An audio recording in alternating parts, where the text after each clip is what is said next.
Madam President, later this morning, we will be voting on the nomination of Mark Esper to be Secretary of Defense. Dr. Esper is an outstanding choice. I don't need to tell anyone how essential the position of Secretary of Defense is to our national security. The Secretary of Defense is key to ensuring that our nation is prepared to meet and defeat any threat. And Dr. Esper has the experience, the knowledge, and the character for the job.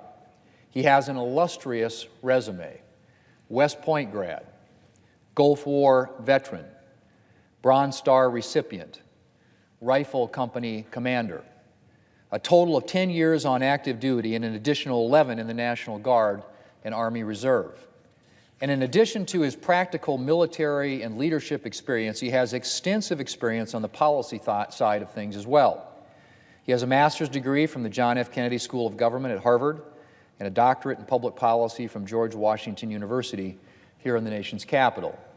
He worked as a senior professional staff member on the Senate Foreign Relations Committee and Government Affairs Committee, as policy director for the House Armed Services Committee, and as national security advisor to former Senate Majority Leader Bill Frist. He also served as a Deputy Assistant Secretary of Defense during the George W. Bush administration. And during the Trump administration, of course, he has served as Secretary of the Army.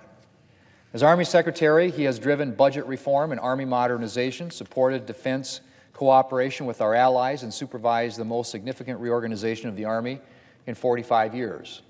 His character and his expertise have won him respect from both sides of the aisle. The Democrat junior senator from Virginia recently described Dr. Esper as, and I quote, "a person of sound character and moral courage," end quote, and he encouraged his colleague to support Dr. Esper's nomination. Reacting to Dr. Esper's appointment as Acting Defense Secretary, the Democrat chairman of the House Armed Services Committee noted that the Department of Defense would benefit from Dr. Esper's leadership. Dr. Esper was confirmed as Secretary of the Army by an overwhelming bipartisan majority, and his nomination as Defense Secretary was reported out of the Senate Armed Services Committee with nearly unanimous support.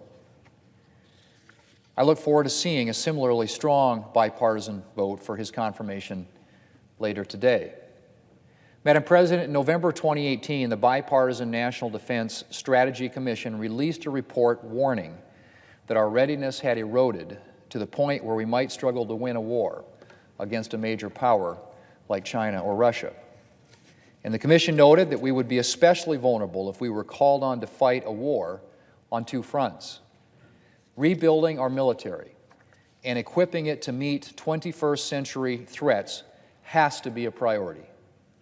I was encouraged yesterday by the fact that the budget deal arrived at by the administration and Speaker Pelosi prioritizes funding for our military. While it's not a perfect piece of legislation, it will ensure that we are able to keep rebuilding our military and deliver on-time funding for our men and women in uniform. During his confirmation hearing, Dr. Esper revealed his clear understanding of what needs to be done on the national security front: modernize and rebuild our military, ensure that we are prepared for a new era of great power competition while maintaining our ability to confront terrorist organizations and rogue nations, cultivate our relationship with our allies, and support our men and women in uniform who sacrifice so much to keep our nation safe and free.